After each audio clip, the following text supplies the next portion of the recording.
केवल पढ़ने के लिए, ओनली फॉर रीडिंग। बोरबोटी का खेत। इतनी शीतल और सुहानी बयार, तुम कहाँ से आ रही हो?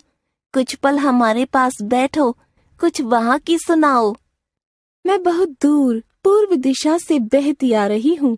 आओ बच्चों, तुम्हें पश्चिम बंगाल की लोक कथा सुनाती हूँ। रतन नाम का एक किसान था। उसके खेत में इतनी ताजी, नरम, हरी हरी और स्वादिष्ट बोरबोटी उगती थीं कि क्या ही कहने। रतन मेहनत से खेत में काम करता था और शाम होते ही घर आ जाता था। लेकिन रात को उसके खेत में लोमड़ियों का झुंड घुस जाता और नरम नरम बोरबोटियों की दावत उड़ाता। रतन ने कितनी बार कंटीली झाड़ियों की बाड़ लगाई, कभी बिजूका खड़ा कर देता तो कभी डंडे से हाँकता, लेकिन उसकी सब कोशिशें नाकाम हो जातीं। उसने माँ को अपनी परेशानी बताई। माँ ने कहा, इन लोमड़ियों को मैं सबक सिखाऊंगी। कल रात को जब लोमड़ियों का झुंड आए तो उनसे कहना कि माँ ने तुम्हें दावत पर बुलाया है। वे लूची, मैदे की पूड़ी और पायेश, खीर बनाएंगी। अगली रात लोमड़ियों का झुंड जब खेत में प्रवेश कर रहा था तो माँ के कहे अनुसार रतन ने खेत की मेड़ पर खड़े होकर बोला, प्यारी लोमड़ियों, तुम रोज ये बोरबोटी खा खाकर परेशान हो गई होंगी। मेरी माँ तुम्हें लूची और पायस बनाकर खिलाएंगी। कल इसी समय खेत के पास वाले बाग में आ जाना।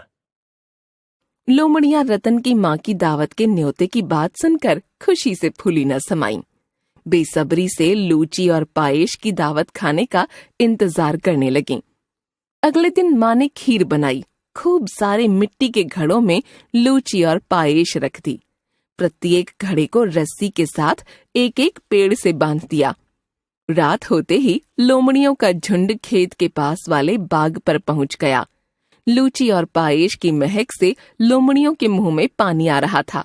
माँ ने कहा, आओ आओ, सब एक एक करके घड़े के पास आकर खड़ी हो जाओ, तुम्हें इस रस्सी से बांध देंगे।